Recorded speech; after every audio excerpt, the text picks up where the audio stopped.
Welcome back, ladies and gentlemen, boys and girls. Collin Demands Answers. Today, my guest is a Pacific boxer, football player, business major, planning on going to law school, Rob Wood. What's up, Rob? It's good, Collin. How you been? Been living. I'm glad that I'm back home now. Yeah. Dude, the drive is brutal, but getting through it, getting back home is where I needed to be right now to start working. I got that interview tomorrow with Uh, that law firm, so that's going to go pretty decent. But yeah, before we get into any of that, just introduce yourself, who you are, what you're interested in, so that the listeners can yeah. understand it. You better. So he's already said it. My name is Robert Wood, from Oakland, California. I play football here at Pacific, business major, concentrations in management and marketing with a philosophy minor.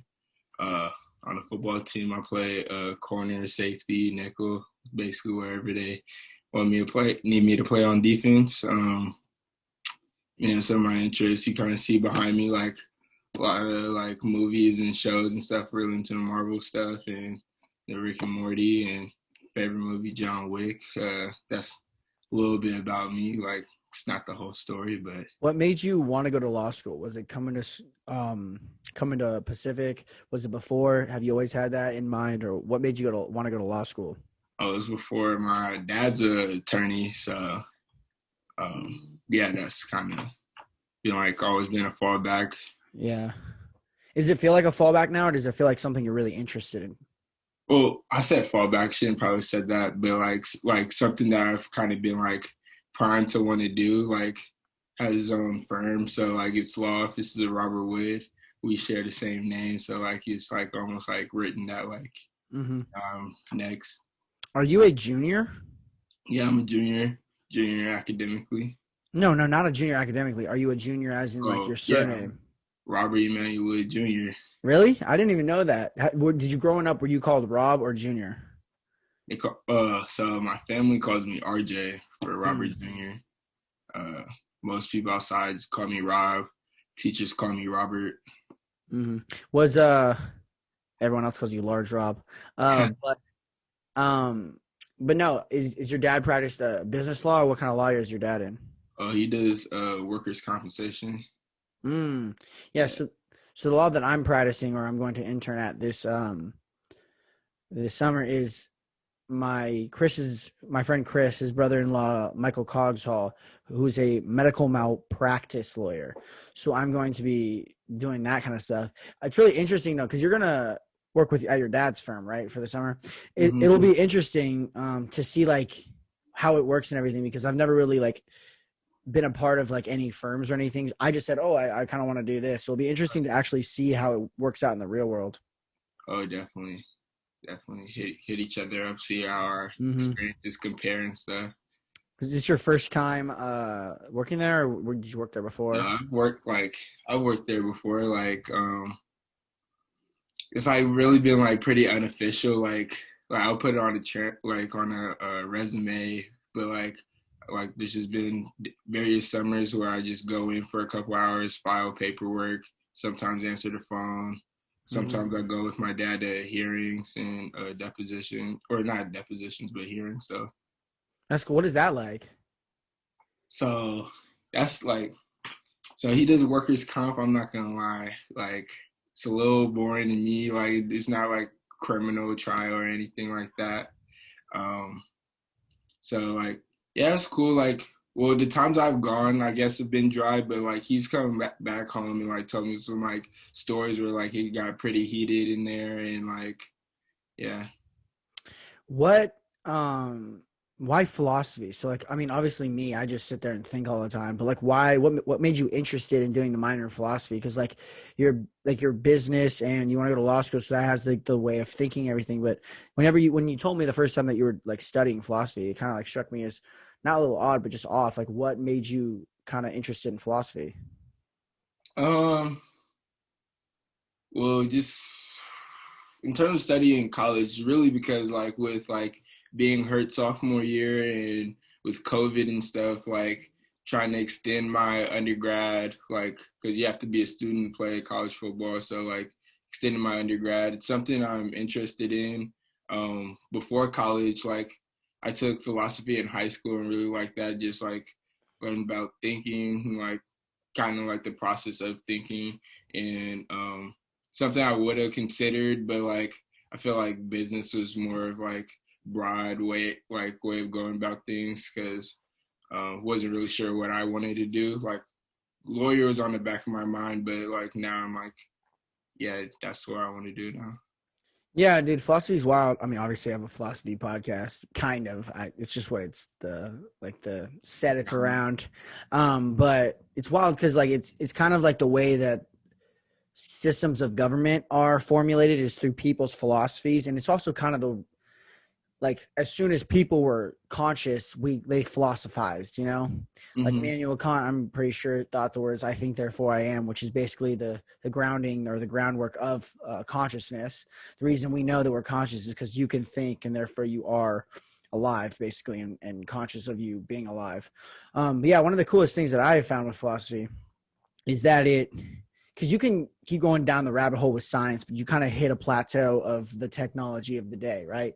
Like we can Mm-hmm. do all this quantum mechanics. We still don't know why we're conscious or why we're on this rock on Earth alive, you know, why life exists here, but it doesn't on Mars. But with philosophy, you can just keep going down rabbit holes and just keep thinking of new stuff. So that's kind of why I'm interested in it. And also on the back end of that, obviously on politics. So like the reasons why political systems become so totalitarian or so evil is like something that fascinates me. And that's like kind of the philosophy behind people like Karl Marx and people like Vladimir Lenin. And then obviously like you think of like the Americas, you think of Edmund Burke, you think of Thomas Jefferson, all of their kind of ideas create the systems that we see today and kind of the atrocities that we see, you know? Yeah. So like yeah, it turned like getting me philosophy. Like I talked to my advisor and he was like, "What are you interested in after undergrad?" And I told him I was like, "I'm thinking about being a lawyer." And he was like, "Oh yeah, philosophy. Even if you don't fulfill the minor, just take some classes in it." And like that's how um, that's what brought me here. Yeah. So you Like brought up something earlier that I wanted to touch on. We were both injured at the same time during sophomore year. Talk about your experience a little bit with that, kind of your mindset getting back into it, because you suffered a pretty brutal injury. oh man, yeah. So like started sophomore year, I was like first two games I was starting at corner and just like randomly in the second half, like go to defend the pass and fall down straight on my shoulder and didn't know what to think about it. Then started like after a few days, like started to realize, oh well, in college at least if you like miss a year, you get the year back. So like I didn't get too down. I'm like, oh yeah, I'm just like start rehab, get back to it, and come back even better. Like and yeah, that's just like you like we went through the same experience. Like the guys in the training room, like super helpful, like in terms of getting me back. So. Yeah, dude, injuries suck though. Like the one thing I always think about football, like especially like we had some of these concerns going into these games, obviously, is that, you know, it's such a violent sport, more violent than, I mean, hockey's up there and obviously MMA. But like we talked about it with Katie Dolphin's class, Professor Dolphin's class, you know, the violence of football is something that like is kind of untouched because of the head trauma, because of the freak injuries like breaking collarbones, like unfortunately Mitch's, and then one of the even more brutal ones is like blowing out the knees, you know. Oh And yeah. so one of the things that football, I feel like, because football is hard in and of itself, just going through the process is the grind.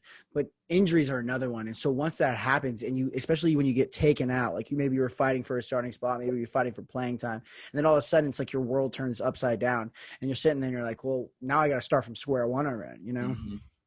So I just wanted to know, like, what was like, did you have down days? How did you get out of those down days? You know, just talk about that. So like yeah, it's definitely like college football player. Like part of my identity, I definitely feel like is being a football player. So being away from that like takes away like a little bit from my identity. Like I remember that first game, I think that I was able to like be at because I think the week after there it was a travel game, so like everybody was hurt, like stayed home. But then that Linfield game when like everybody's like getting suited up and stuff, I'm like, sheesh, like, cause like we would be going to practices. I'd be in position meetings just like everyone else, doing my rehab. So that's technically like my workout that like everybody else would be doing. But like like still spending like that much amount of time on football and like not being able to play, plus the like preparation for the season and stuff, like definitely not a waste. I wouldn't say that, but like not being able to use like what I had been working on for so long, yeah, that definitely struck me. But like having like the community we're in, where like people are really like motivated about football at our school, like definitely like I didn't get too into like the negative thoughts. So. That's good. Yeah. I like to give credit where credit's due. And when Falk says, negative thoughts are 7 times more strong than positive thoughts, he's right about that. Trinity, my girlfriend, she always tells me that because I have a tendency to, if I'm down on myself or something, to be like my hardest critic and be really negative about it. And so whenever I say something negative to her, she's always like, say 5 things that's positive now to cancel out that one negative thing. And that's something that always has fascinated me. I mean, go back to philosophy, is like how, negativity and positivity can affect one's own personal mental health so like drastically. I always talk about like I don't know if you saw one of my last clips, like smile and make you like smile 3 times a day will make your life better. Mm-hmm. Are the days that you laugh, like the days I watch Rick and Morty or some cartoon, just like when I'm allowed to, and I'm just like rolling on the floor laughing. It's a good day. And so like, it's just crazy how like if you force yourself, even if you force yourself to smile, be positive, tell yourself that you're happy, it actually does have some effect in your mental health. Mm-hmm. I like another thing from Coach Falk, or he got it from somebody else. I forget who he got it from. He admitted where he got it from, but like however you feel, whatever you feel about like how you could do something, if whether you feel like you can do it or you can't do it, you're right. No matter what you think, like so your ability to do something is all about how you think of it. Yeah, And that's that's stuff for me. that's a big, I don't know if it's David Goggins or one of those like big motivational guys. Yeah, if you say you can't do it, you're probably right. Because you're gonna, I was talking about this with somebody, I can't remember. A lot of these podcasts fade together, but Mm-hmm. they're basically saying that like, tell yourself you can do it. Actually, I was talking about this today with my barber, Scales. So he's obviously the Raiders barber. We've talked Mm-hmm. about him before, but he was telling me, he was like, yeah, whenever you want something, like you just got to tell the universe you want it, and it has a way of like giving it to you. And it made me think of something John Jones did. So John Jones used to, or he wrote down champion 2011 when he was signing his autograph before, and this was in 2010, I think. And then March or November, I can't remember, 2011, he actually became a champion. And he was like, yeah, one of the quotes he said was, they're like, why do you do this? And they're like, if you tell the universe what you want, it has a way of getting out of its way for you. Yeah, definitely. Like, and it's like, especially when like you feel like you're like a long shot from like where you want to be, you definitely want to manifest it. I think what trips people up is like how other people are going to think about whatever your hopes and dreams are. Like being a D3 football player, like I still like want to play football as long as I can, but like you know, like I feel like it's weird if I start proclaiming like I will be an NFL player one day, rather than like just like keeping to myself, just like going at the grind every single day. But yeah. I don't know though. I will say this: those people who do say things like that and proclaim outrageous things have a way of making those outrageous things happen. And to an extent, like when people say that, confidence has a big key in that. If you're very confident in yourself, like you're saying, if you say you can't do something, you probably can't. You say you can, you probably can. It's all about believing in yourself. One of the big things that I've had to make myself realize these last few months even is that we're all people. Everybody you're competing with, everybody you're not even really competing with, but everyone you think you're competing with even is also a human, and it's Mm-hmm. also going through the same shit you are. They got their bad days, they got their good days, they got their family hurt. And so, like, even let's give him my example of podcasting. Even Joe Rogan's a person, and he Mm-hmm. fails and he grows, even though he's ginormous and he does the UFC and he's a stand-up comic. He generates his own wealth and he does his own things. But everybody has their levels of success and their levels of failure. So you got to really focus on yourself rather than focus on the outside, I feel like. Yeah, it's definitely where like I don't have a clear definition of success, but like success is like based on yourself. Like it should be based on like, are you better than you were yesterday? And if that's true, then you're succeeding. I'd say that.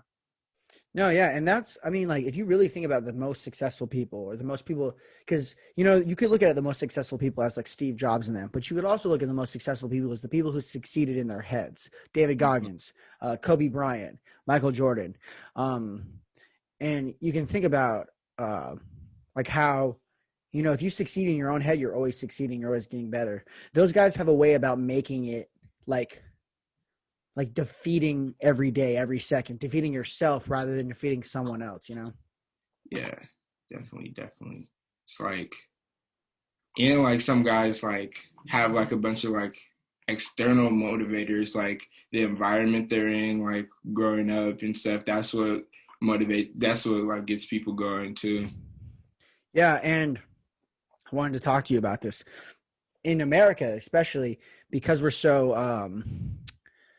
success driven and you can succeed in very many realms of life, I guess you could say. It seems to me that a lot of the external like angst is especially coming from people from the minority categories because they grow up maybe in a low income area. So like I don't know if Dame came from a low income area or Yeah, then LeBron definitely did. East Oakland. But you always hear from a lot of NFL, um, even rappers, every realm of life, they always like say like, I got out the slums. I was just singing that with Rod Wave. Mhm. And so I think, it's kind of tied to that systematic way of American racism, but it's also like it gives kids who are in those low income areas a way like they can see themselves getting out. That's crazy. Like you think about that, like obviously like you grow up with nothing, you're gonna strive to have something. But look at a guy like Steph Curry, the son of an NBA player, lighting the league on fire for a week straight. Like what are his motivators? Like he simply just loves the game and wants to be the best. But I got like Steph Curry too because he is family oriented, and I guess you could say, I guess the same for people like Tom Brady and stuff. Those guys who are at the top, who haven't made it from nothing per se, they still give hope to the younger generation and stuff. When you Mhm. shoot a three now, like obviously we used to say Kobe, our generation did, but now people say Curry. Yeah. And so he's still like, and he plays in Oakland. He plays in the Bay, so he's still giving those impoverished kids a hope and everything like that. But like you said, yeah, he's a son of an NBA player. His motivation maybe comes from being that hope for someone else or being the greatest. Um, and also having fun, bro. Like we do forget, like, because people do strive for greatness so much. We do forget that, like, dudes, the reason we play sports and the reason we're so attracted to sports is because it's all about having fun. Yeah, definitely. Like everybody has their own reasons. Like life happens. What like the line J. Cole said, like no such thing as a life that's better than yours. Like everybody has their things that's like fires them up, like gets them going, and everybody has their own reasons to play. So I want to talk to you about this. Are you a big LeBron guy, Michael Jordan guy, Kobe guy? They're all pretty even in my head. Like when I was younger, when I was really young, like I was like the biggest LeBron fan, and then like I was still Warriors have always been my team, but like LeBron fan, like once the Warriors don't make the playoffs, I'm watching LeBron every single game. Then Warriors like become good and they're playing LeBron. So like, I'm not a hater, but like I'm not just like glorifying the way like, other LeBron fans go. So like I don't know, if you're just talking about the GOAT discussion, easy answer, I'm just go with Michael Jordan to me. So he just seems Yeah. like so untouched when it comes to things, the way people like talk about him, even though I didn't quite experience him the same way as older generations. Like I'm gonna just go with him. Yeah, Michael Jordan, me and my dad always used to argue because I was sorry, this chair is like a leather, so it's like stuck to my leg. Um, no, Michael Jordan, me and my dad always used to argue because I was a big LeBron fan, and still am. I still love LeBron. I think he's a great guy. I think he's definitely the best on the planet. He's definitely the best of our generation. Besides, we saw Kobe a little bit, but I even think you can put him above Kobe. But my dad always argues like Michael Jordan's the best basketball player of all time. There's no argument about it. And I'm just like, it really is. There's a bias to the generation, you know, we're That's always going to think we're better than others. Like, especially like with the new, like we got this wave of technology, you know, as Gen Zs. And so we immediately think that once we are the top, you know, we're like, fuck these baby boomers, you know, we're like Gen Zs, we're going to like, cause we understand technology better. But it's like, there's a bias of the generations when we're adults, and it's going to be the alphas and I guess maybe the betas after that. Hunter Buen was talking about that. Our grandchildren will be like, oh, our generation's got, you know, they're going to be like the same. And there's a bias of the generation, you know, and our kids are going to think somebody like Zion or someone's the best of all time. You know, it's just, there really is a bias of the generations. so yeah, it's pretty incomparable. That's why like go to sessions hard. They're all like generational talents. Like just give them their flowers, especially like we saw with Kobe passing. Give people their flowers while they're still with us. You can't like don't like be so into one person where you just like tearing down another person. So what motivates you? What motivates Rob Wood? Like, what is your biggest motivation in life to do the things that you do? And like I wouldn't say like I'm from like trying to get out from the bottom or anything like that. So like my motivation is like pretty much just like love for the game. Like in terms of sports, like just love of the game. Uh wanting to be like happy and like be in position and enjoy my life when I'm older and like provide for my kids same way like my parents were able to do for me. Um yeah, that like that's pretty much it. It's no like no one's saying like Rob, I need you to make it to the NFL or Rob, I need you to be a lawyer for us. Like it's just like it's pretty self driven, just based on the things that I want to attain. Are there any big goals and dreams that you have that aren't related to sports, you know, in the future? Like, do you want to open your own private firm? Like, do you have any like certain aspirations that you like really are set on that you want to do in the future? Shoot, well, like I said, I want to be a lawyer, but like I want to be more like not necessarily celebrity, but like I want to deal with athletes, and I like want to branch out and become a sports agent. So like I love sports so much, like I feel like I kind of need that to be like part of my career at least a little bit. Um, yeah, I love to have my own sports agency. That's has to do with sports, but like I guess without me like actually playing, like yeah, that's something I want to accomplish in my life. Yeah, man, it's always cool to like talk to different people and like really talk to them in depthly, because like you can really hear about like certain people always are so different. We were talking about this today, me and Scales. We were talking about how like, you know, it's cool when people make it in a totally different realm of life when like nobody else was really trying to do that, or like they don't make it just the generic way, you know. So like doing things like that, like opening your own sports agency, or like you know, Scales cutting hair, I guess, and making it that way, becoming a celebrity barber. It it's cool to see like people making it in their own unique way, because so like that's another thing that fascinates me is the fact that people are just so interested in different things. Like, why am Mm-hmm. I born a certain way? Like, yeah, there's some genetics touch, but why am I so different than all my family members? You know, why do I love talking? You know, why do I like playing? Why do I like kicking footballs? You know, why do I like playing basketball? Like, why am I so specific to me, and why are you so specific to you? You know, so that's like one in a trillion, you know, for us to exist. So it's always fascinating me to see people grinding in their own realms of life. And now to an extent, some people make it basketball and that's like a generic thing, but they do it in their own. They also have their, like, Dame still raps, you know, Yeah, LeBron opened a school, you know?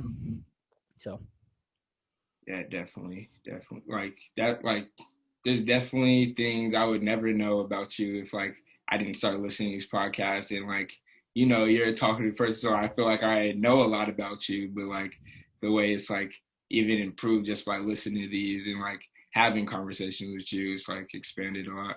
it, I try to explain to people who have never either done one with me or just like done one before. It's an art form. It's a weird kind of art form. Mm-hmm. Long-term speaking and long-term conversations, especially with one other person, it's an art form, and I'm sure you can kind of feel it, you know.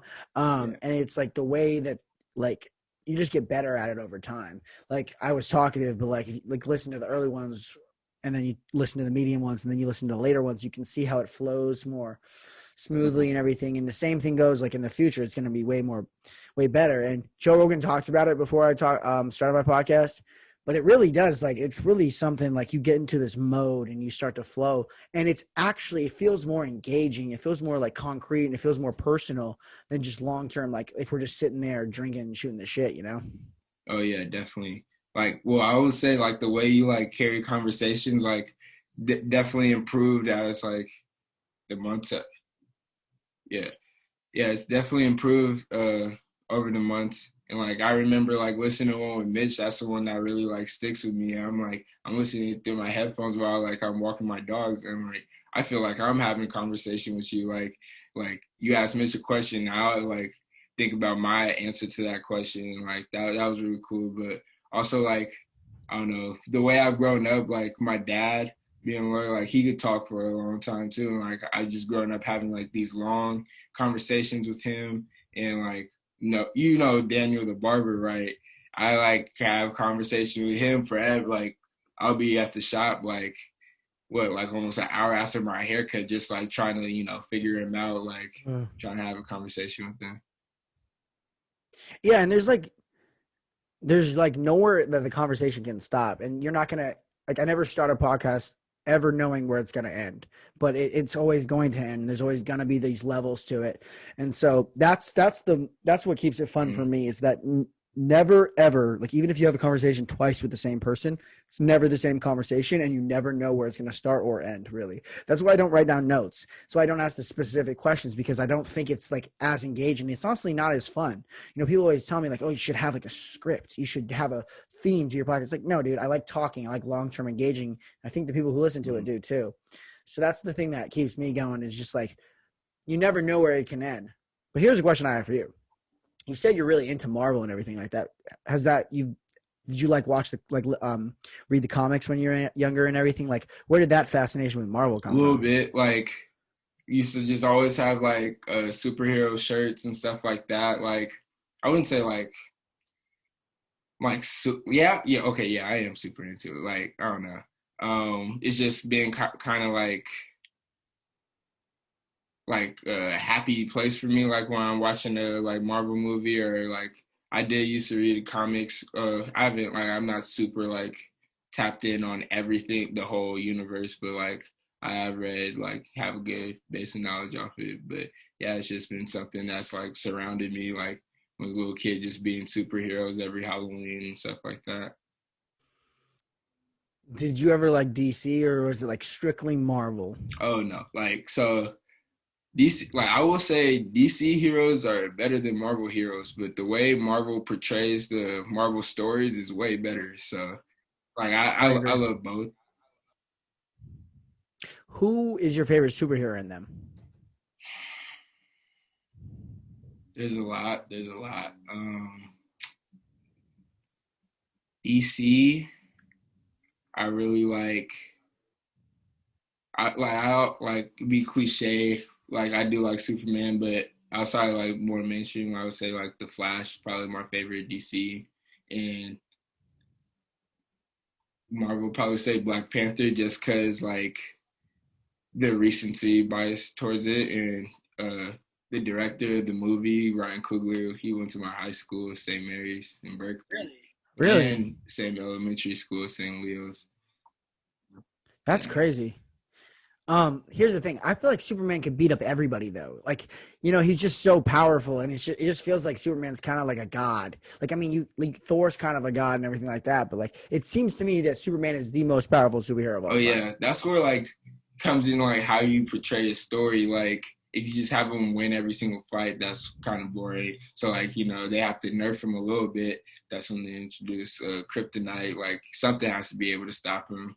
And yeah, What do you think makes a good superhero story? Like, Marvel did it right. Marvel made superhero movies like almost as big as like Star Wars was. So what do you think makes the Marvel movie series so popular?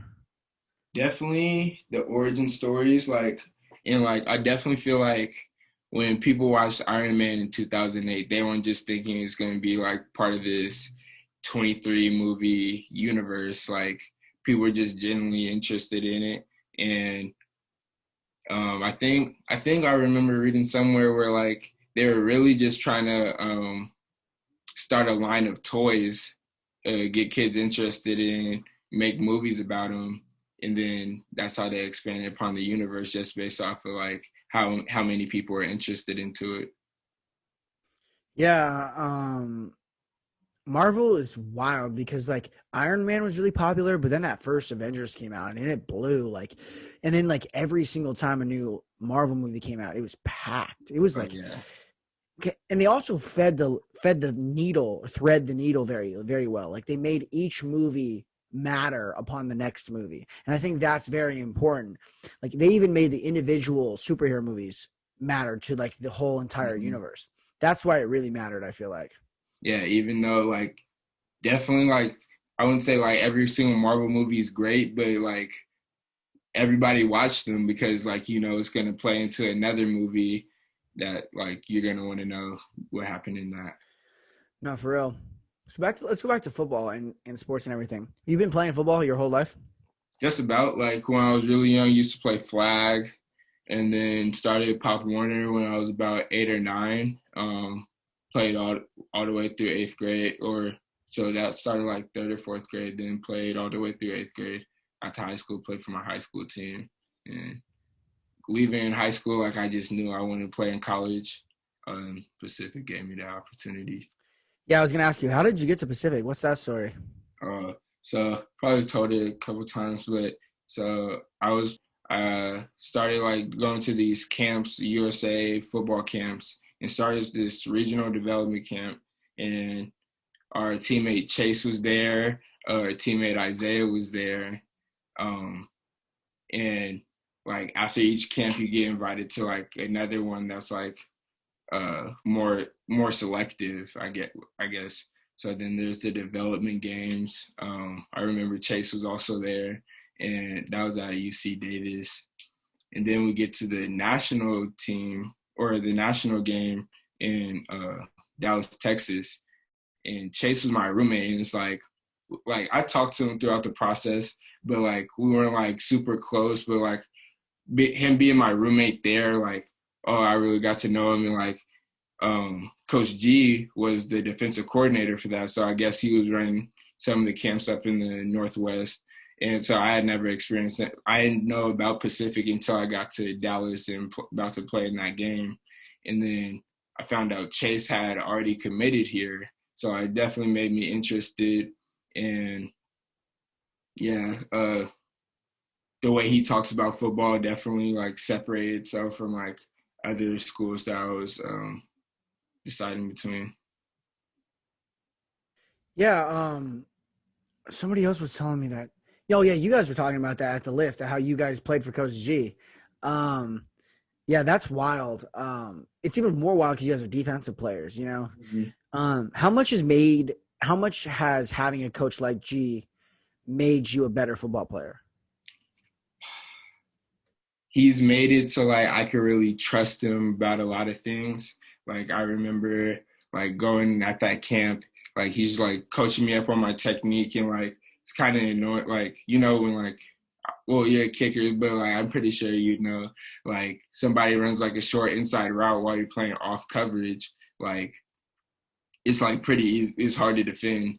But like he's like really coaching me on my eyes, knowing when to make my break on a guy, and like I just saw a drastic improvement in that one like practice session, and like just had a whole week of like sessions like that where like I felt like I was getting better as a football player just by like having him talk to me. And then like even after then I was like, okay, like I might think about Pacific, but like I'm not like just moved, I have to go there. Then I come on a visit, have a great time. Who's my host? Kenyon, yeah, Kenyon was my host. So we had a good time that weekend. Coach G is someone that I would love to have on the podcast just because of our dynamic and like everything that's happened. And he's also just a fascinating guy. So, for those of you who don't know, Coach G is a phenomenal defensive coordinator for Pacific. Very smart guy. But we've had our quarrels, we've had our differences in the past, me and Coach G. Um, Freshman year, young Collin, freshman year Collin, kicker.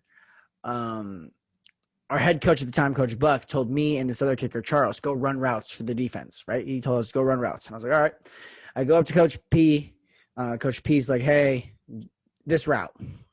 So I get up and I run the route that he told me to run.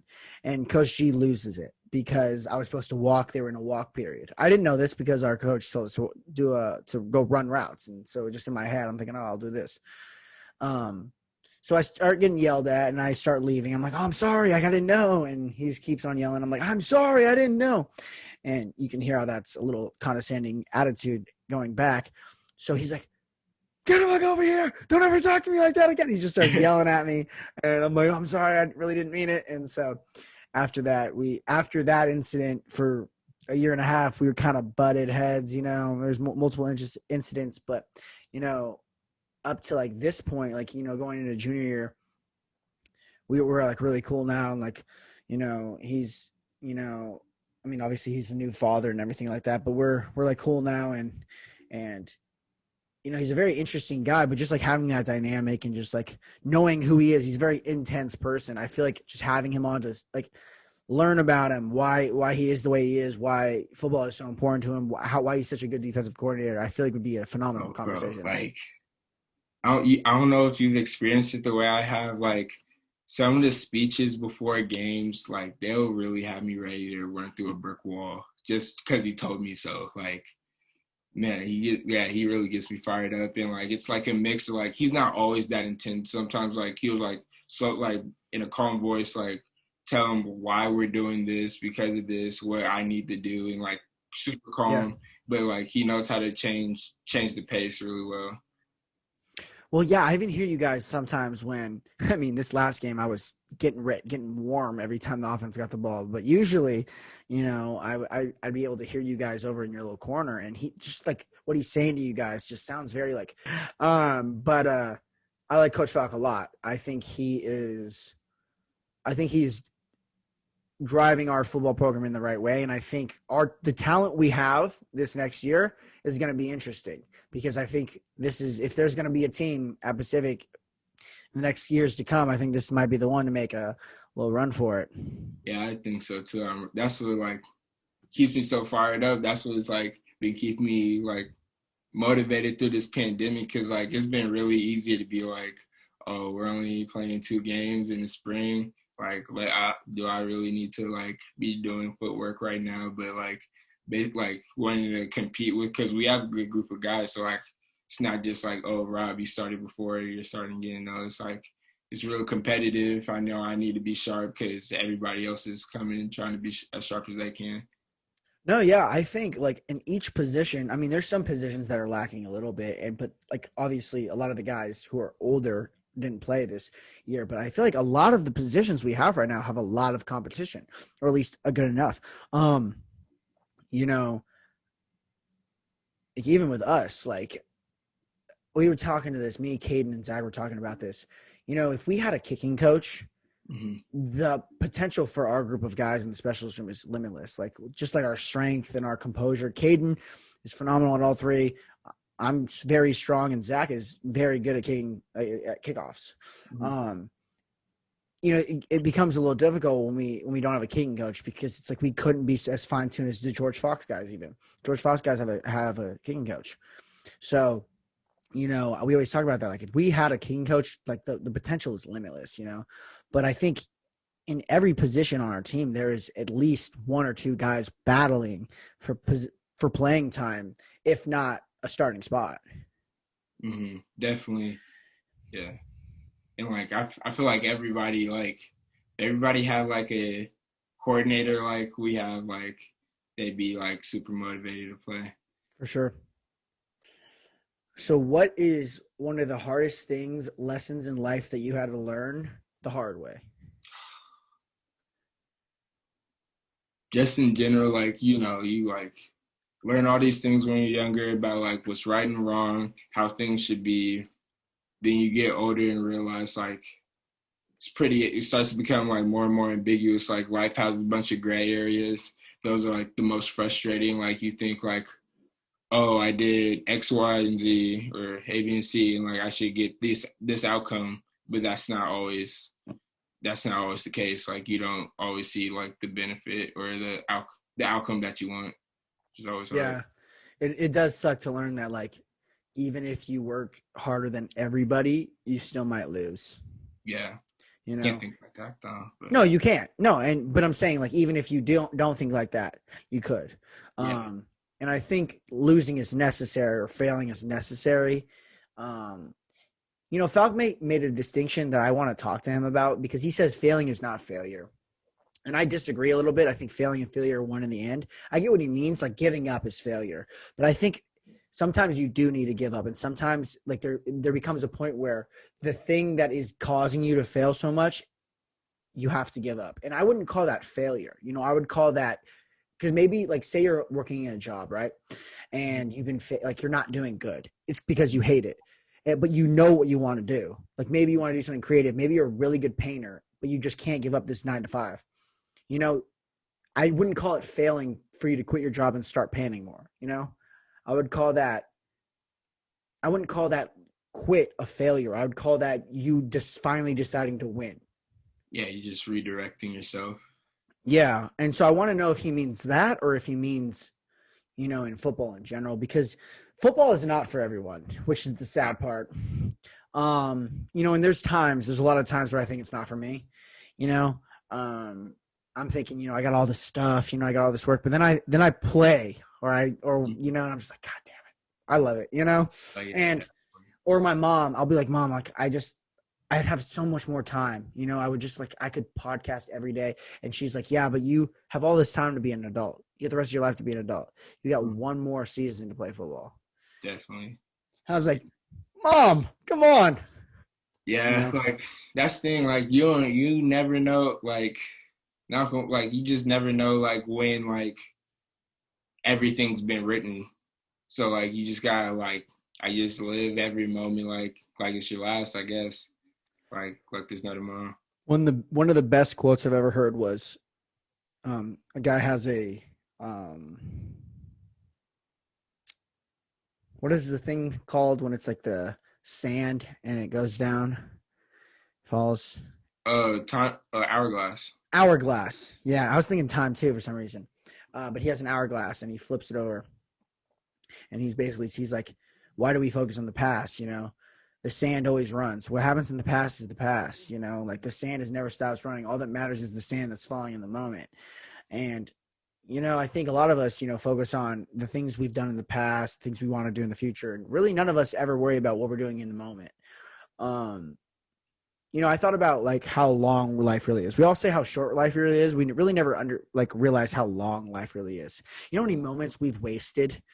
You Oh, know, I think about that all. I was thinking about like how I've had 21 years on this earth, and I thought about how long one class feels when I don't want to be there. mhm.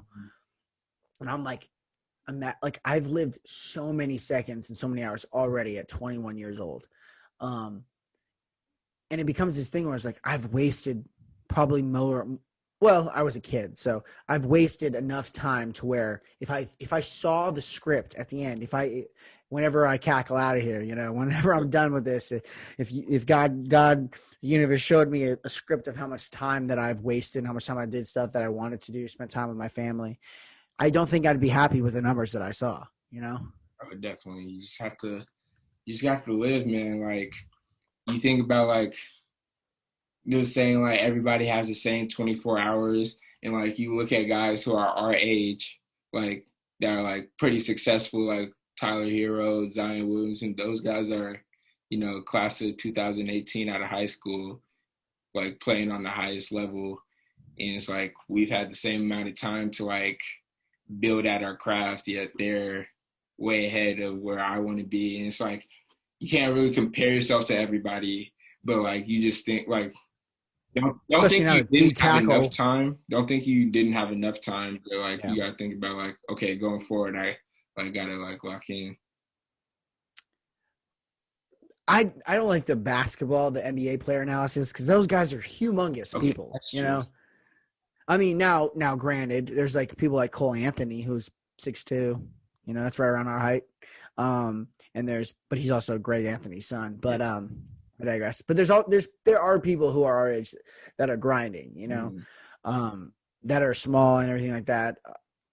But I think a lot of that is God gifted, especially with sports. And not everyone needs to succeed at 21. That's what I mean. You can't just like always Yeah, compare yourself. Everybody's running their own race or running their own marathon, as like some people have put it.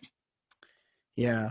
And one of the most tragic things that happens with a lot of people especially in the United States is opioids. A lot of people who aren't successful but could be, get trapped in with drugs, Oh yeah, or just, I mean, I know a lot of people who, I hate it, that are from here that have got trapped in like gang violence and things like that. yeah, Some of them who've even lost their lives, so, you know, the tragedy of being a human is that there's a lot of paths you can take. And a lot of the time you don't take the right one, hmm you know? yeah. There's a ton of like wasted potential out there. I know there's guys that I used to play with, and like, man, this guy can really play, or like, or like a guy like you wouldn't think is smart, but you have a conversation with him, and like, shoot, like he could start like a Fortune 500 company, and Mm-hmm. like not everybody realizes their potential, and that's what I feel like brings them to those paths.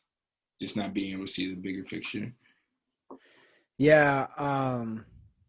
Potential is a weird one because it's like you can't really see it, but it exists in like a lot of people, like you can always see people's potential, but you can't really like, it's not really a tangible object.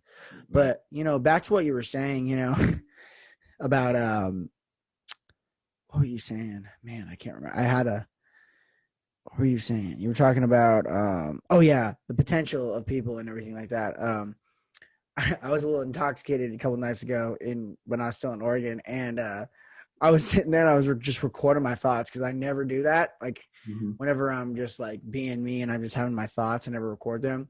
And I was like, the smartest person or the best object has never been invented, or the smartest person has never been found because like they never had the opportunity.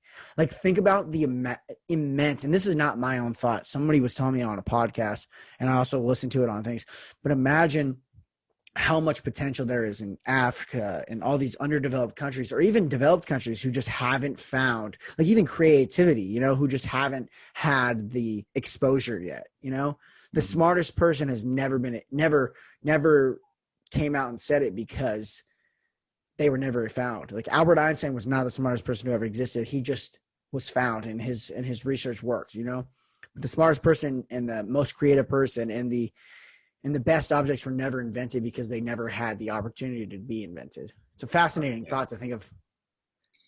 Yeah, that's why like education's like so important. Everybody should have like equal access to it. You gotta like really take care of like the up and coming generation, so you don't know like whose potential you're wasting if you don't like treat everybody right and stuff like that.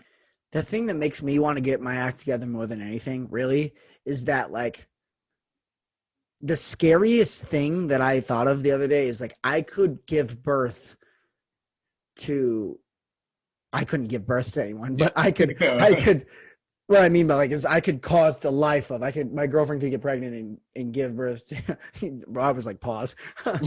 I could create a child who's like creates the next, iPhone or the next or plays in the NBA or plays NFL. I could create that, Mhm. and that is makes you That's think like terrifying.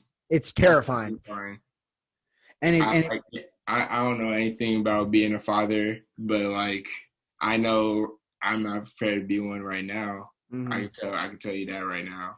It's terrifying to think that like one day you're gonna have all like we talk about potential. Hmm. Most potential in the world is a baby. That's why we love them so much. That's why everyone smiles at them is because they're innocence. They're they're perfect pureness and perfect potential. Because Yeah. once you start becoming people, kids to an extent, but even they have their own little quirks, and you're just like Hmm. the bad kid. You're like you're a badass kid. There's not really a bad baby, um, but like adults like have been molded into Hitler or Jesus. Those are Yeah, adults, but babies like baby Jesus, the Bible, they came and gave him stuff because they knew what he could be. that's so great. But like that's the thing though.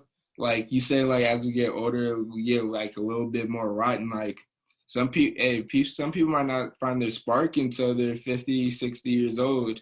And like leave a big mark on the Talk planet. about Soul right now, aren't you? The Spark. Yeah, that's exactly Great movie. great movie. So when you were speaking about this, I mean, I told you I wanted to talk to you about this. I don't want to sound like I don't want to sound like a woke white person. Uh, That's what I don't want to sound yeah. like. But I just want to know like what your, not your experience as a black man in America is. Like, it sounds bad, but like what goes through your head when something like George Floyd or Dante, what was Dante's last name? Right. Right. When things like that happen, especially George Floyd, let's really talk about that. Because in my mind, life is very different. Uh-huh. I have Dion, obviously, we talk a lot about everything, but we don't really talk about this. So I just want to know, like, what goes through your head when something like that happens? And what do you think? I'll ask this after you give your first answer. So shoot, like that's where I go back to like when I said like you grow up thinking like everything's black and white. You do things, you don't break the law, and like everything should be good for you like when you're dealing with law enforcement.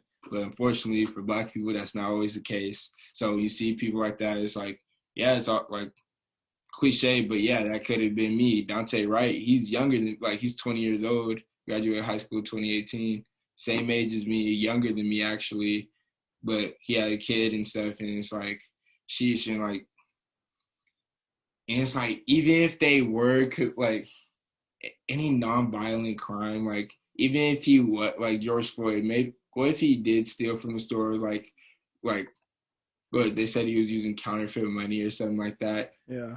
That's not enough to take someone's life. Life is so precious. We're talking about like the potential, like like these guys are like raising children, and you just took them away from their children, their families. Like everyone had like just about everyone has somebody that cares for them and loves for them, and like I think in a lot of ways, like being black in America, like people don't quite see that. They just see you at like surface level. They don't see like all the people you're connected with. They for sure can't see the future and who you can be. And yeah. One of the shittiest things that I've had to realize in my life. So I wouldn't call myself ever like racist ever. Yeah. But like blind, I guess is the right way. And like I feel like a lot of people are sheep still in these days, and I feel like both sides are corrupt and everything like that. But one thing I really had to realize was that like the experience for Black America. I mean, to an extent, I realized this when Dion moved in with me, but the experience for Black Americans, especially Black young men in this life, is very different than my experience. Yeah. Especially when you were talking about just taking all these classes, obviously going to a very liberal school, especially politics, but especially when we were at my house the other day, not too long ago, and Kenya was just joking, but like kind of not, like, you got to answer the door, and it was actually cops, Right. And they're like, they're like domestic violence, like, no chicks are here, bro. We don't get, but just like your guys, the way you guys reacted to that, Yeah, I'm like, I'm not answering the door. Like, one, I don't live here. Two, like, if I don't have to deal with the police, like, I'm not going out of my way to talk to the police. I'm just, like, that's just how like life's been. But it's like eye-opening to think that, like, especially if Matt was there too, like, we don't have a problem with that, talking to police, like, Yeah. but it's all, not just that, we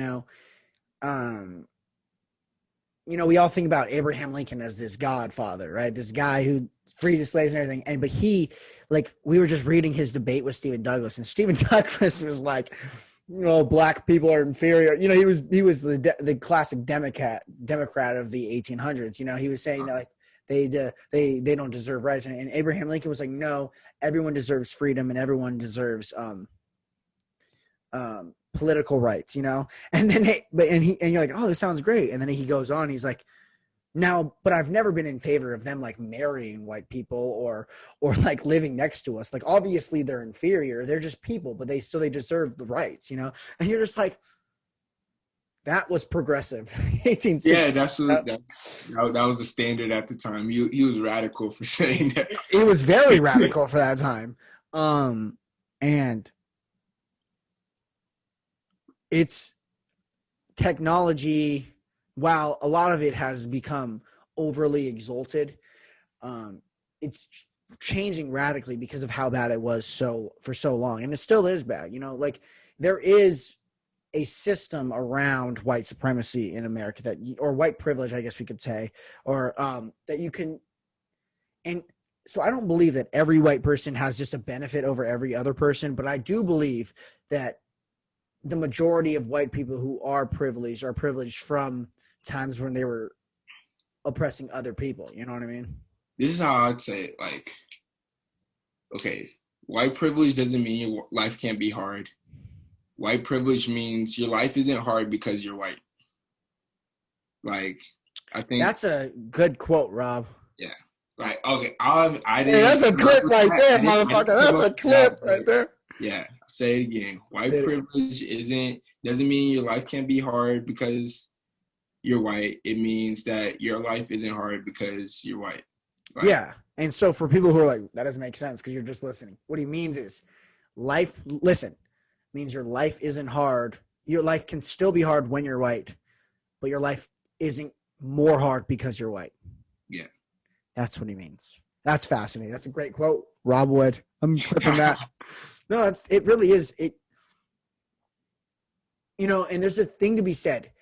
I don't like when people say white men don't have their problems. I don't like that because I was in class and we were arguing about this. And I was saying the majority of men, because they were saying we were talking about male versus women privilege. And now obviously males have been dominated women for centuries now. And I'm not saying that. But she was saying that white men or men at first don't experience oppression or don't experience any victimizations. And what I was saying was the majority of the majority of people who have alcohol and drug dependency are men. The majority of people who in prison are men. The majority of people who are killed in homicides are men. The majority of people who commit suicide are men. The majority of people who are the victims of violent crimes are men. The majority of people who are divorced are men, who do not file for divorce but are divorced are men. The majority of people who lose divorce cases are men. The majority of people who don't have custody of their kids are men, regardless of if they're good people or not. And so just to say that life is easy as a man is just ignorant. And the ladies in the class were talking about how, well, if we're going to talk about prison, the majority of men in prison are black. While that is the case, they are still men.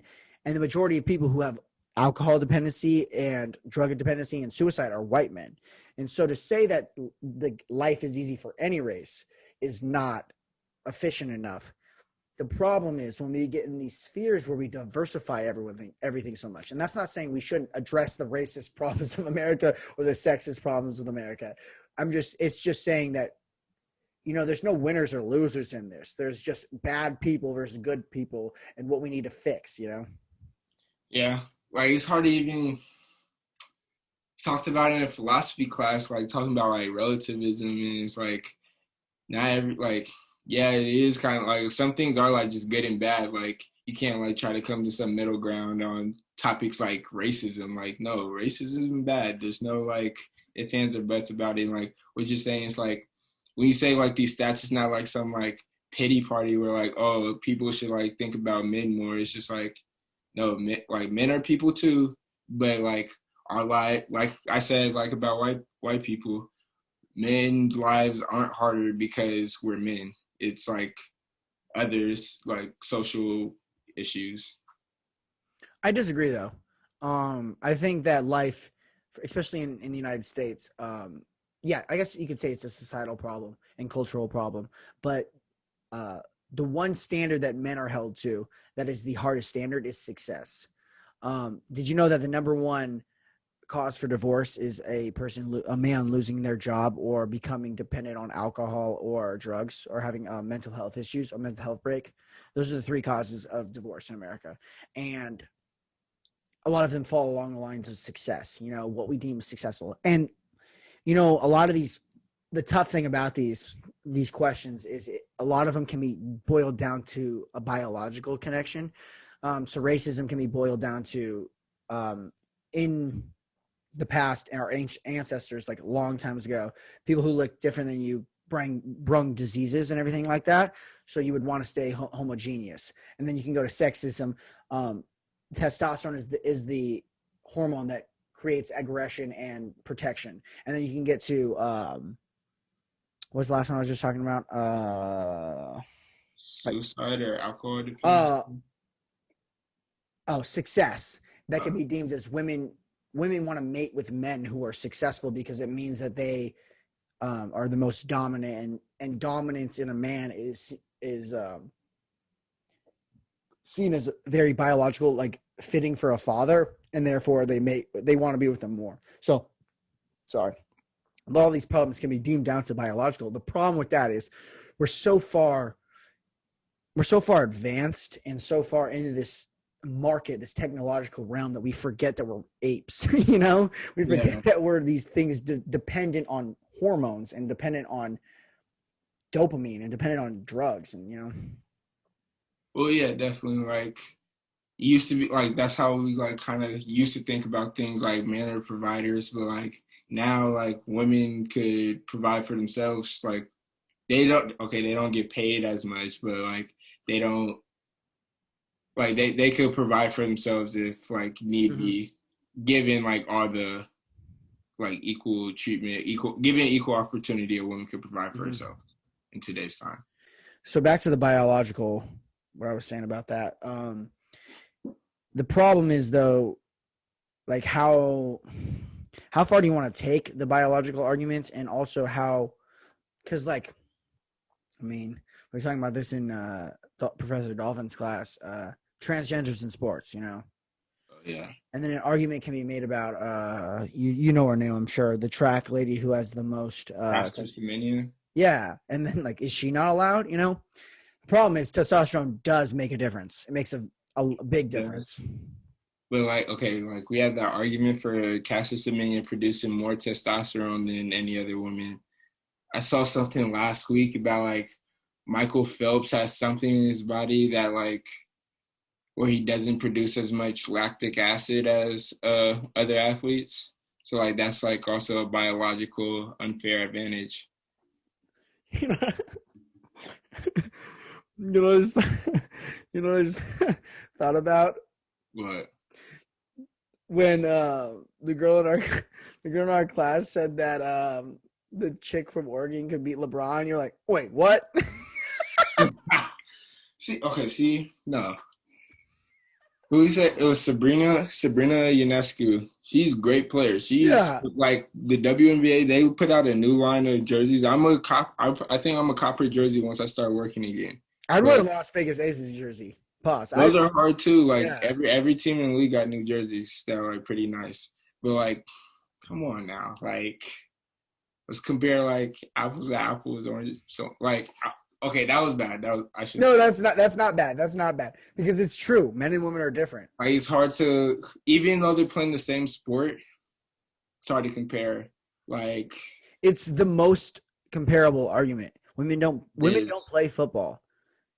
Soccer is a women's versus men's soccer is a different sport. now, like I'm Basketball, you can't change the fundamentals of basketball like you can soccer. And so it's the most comparable argument.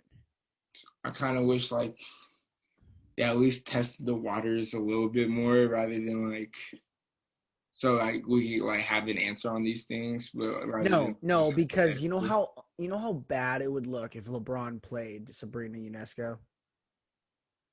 Do you know how? No, because most people would be like, this is not gonna end well. LeBron might be the greatest athlete alive.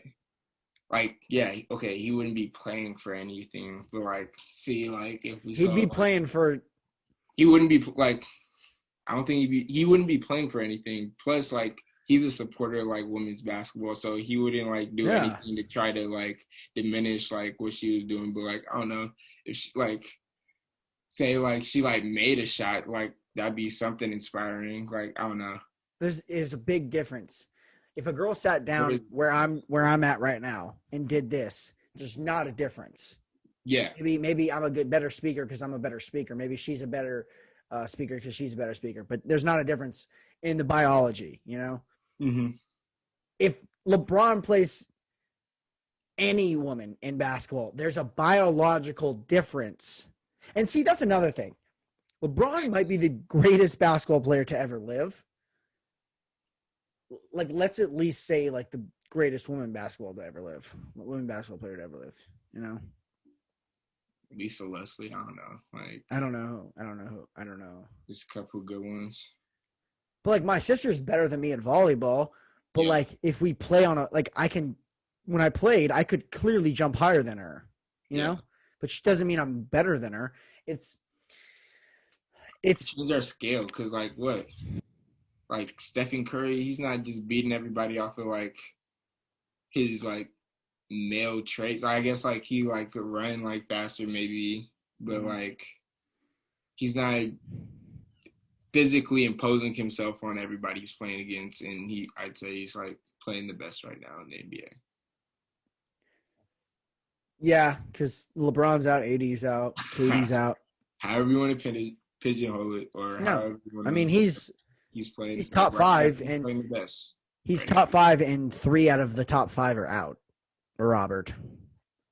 Okay, I said, like, all right. He is. Okay, but back to the conversation though. Like, He's not just dunking on people. He's not Giannis and people. okay, but then it's like when you know, like the cliche, like, oh, you throw like a girl, hit like a girl, like top level like women's basketball players, like no, they're just good. They're good basketball players. They're not good for a girl. Like none of that matters. And like I definitely do feel like we should get away from that. But No, yeah. We also call our guy friends who are acting like wusses, pussies, and bitches, yeah, which are derogatory words for women's private parts and women. yeah. So, but also we call men assholes and dicks and cocks. So, or cocksuckers, which is also. But, you know, I talked about this with Hunter Brent, and it's a very sensitive topic, but I don't really think male to female transgenders, they are females, they are women, they are trans women, should be playing sports with women. Wait, I don't which way are see in you a saying world where it? that's Like males to males females. that became women? Yeah, it's hard.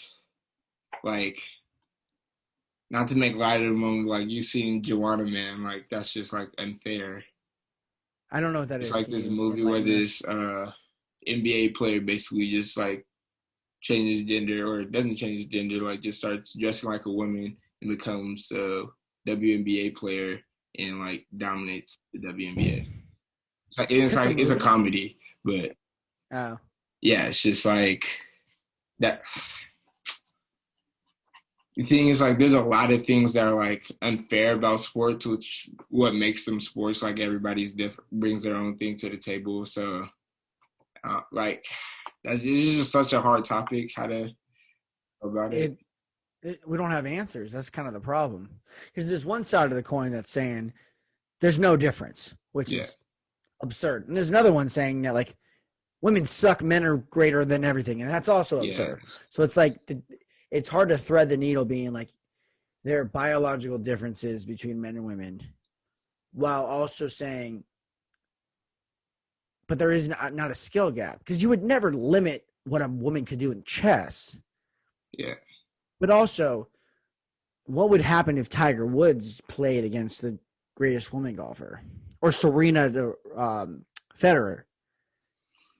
That see that like I want to see it happen. I mean, tennis, I guess, is still I strength, remember but it's more something. skill than strength. Yeah, And golf too starts out how far you can hit tennis it. is pretty athletic. Like you see how That's what I'm saying. Serena's built. Like she's like That's what I'm saying. Like, powerful. So yeah, like I don't have an answer. Like I remember what someone in that class was like, if we like introduce women, like if we just get rid of female sports and like made like everything co-ed based on like I guess physical abilities, like women would be like weeded out. It wouldn't have like sports. I don't think that's necessarily the truth in all sports, but I'm sorry, basketball. You need 12 to 15 guys or people on a team, and like 12. We barely like. There's some guys in that should be in the NBA that can't make it because they're like right on the cusp. You Yeah. know. Yeah, that's not my belief, but like that was like just a Hmm. thought someone had in the class. So like I said, like I don't like we don't have answers for this The answer is because you demand answers to show it's I power don't dynamic. have an answer, but the answer is gonna be found in people who really sit down and talk about this. Because the problem is we can't talk about it. There's not any like it's almost it's if you believe that trans women shouldn't be playing with women, you're kind of a bigot. No. If you believe that men and women have differences, you're a bigot. No. It's we need to have we need to have intellectuals talk about what the real answer is because it seems as though segregated sports is the only option. Se- I guess that's the word for it. That's the Segregation. word for it. Is it? Not segregation, segregated. Obviously, but I don't know. I think more okay. What people are more mad about is like how women's sports are thought like seen as an afterthought. Like I people wouldn't say people that's aren't necessarily saying that true. the WNBA players should play in the NBA uh get their due justice, but people are It's saying like more people should be interested if you're truly into basketball. it's really only with basketball though. Women's soccer is in American women's soccer is severely more popular than men's soccer in America. I'd say that. Yeah, There is no definitely. women's league like MLS, but if there There's a, was, there's a WMLS.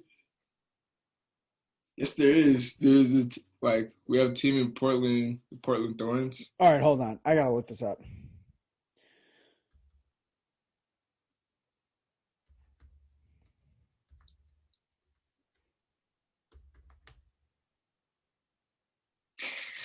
Oh, Cut that out. what?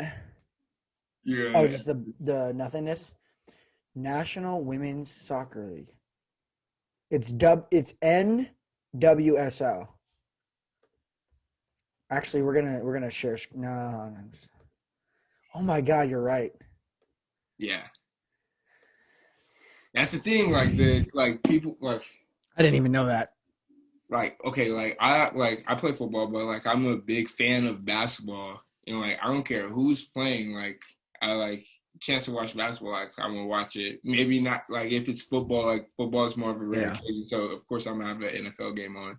But like they're like that like weird part in the summer where like the NBA finals already happened, but uh NFL training camp hasn't Yeah, started. and we ain't watching no weak ass baseball either. Yeah, I like going. I will say I like going to baseball games. I keep up with Yeah. the A's, but like I'm not like oh I'm about to sit down and watch a whole baseball game. No facts. Yeah.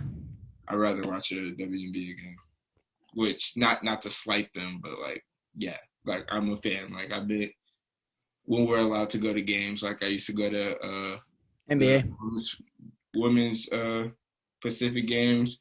Part of it, I think, is like I have an older sister that played basketball, so growing up, like I would Okay, just that always makes go sense. to Yeah. her games. So like I don't see like women's basketball as something to like, oh, no, I'm not watching that. No, like it's just another sporting That's how I event. feel about volleyball. I think women's volleyball is way more entertaining than men's, and I played men's volleyball. I'd go watch beach women's anytime. I loved watching my sister play. No, not anything like that. I like watching my sister and her friends play. Right. Um, I mean, a little bit of that. We can get into that before we end. Um, I think I was going to ask you about the lingerie league, and I think that the sexualization of women, one in Mhm. every four searches on the internet is porn. We can't not say that. Yes. No, yeah, Yeah. the Right. internet was driven by people who wanted porn, faster. Um, that's a fact. You can look it up. But it's men's testosterone not only leads them to be more aggressive and more strong, but it also leads them to be more sexualization of women. And the problem with that is we get a lot of pillaging and rape through the culture, like through the centuries. And now the problem is becoming. That's the thing, but like, Colin, it's like it's not the biological difference between men and women. Like you do a bad thing, it's like a bad thing. You can't like say, "Oh, I have like all this testosterone I built up." am no. I'm not saying that. I'm not ever. Obviously, I'm I'm just not saying saying like, you should rate. yeah, there's Yeah. that, but like, no, like I like people drinking, like people blame like raping somebody off of like having too many drinks. People drink all the time and for surely don't rape people. No, I'm just saying. What I was saying was the prevalence of the majority of people who rape people are men, and that is because of testosterone. It's because of the bad gene in That's a testosterone. factor. That's a factor. Okay, here's what I mean. Okay. So you have it's a factor. So you have two bad people. One's a Mhm. woman, one's a man, and they both have that key bad factor of them. The man is more likely to actually commit the rape Act because on it. that's yeah. Okay. And I'm not saying I'm not giving any credit. I'm not saying taking any way away from the evil of this. I'm just saying that's why we get it in the Vikings because they were demeaning power. It's this power. It's this power hungriness. You know. Yeah, causality is causation. That's just like you have all the stats you want, and like it's not necessarily going to like be the sole reason why this happens. Yeah. Well, I think that's a good way to end it. Robert Wood, thanks for coming on the podcast. No problem, buddy. I hope you had fun. Yeah, it was smooth.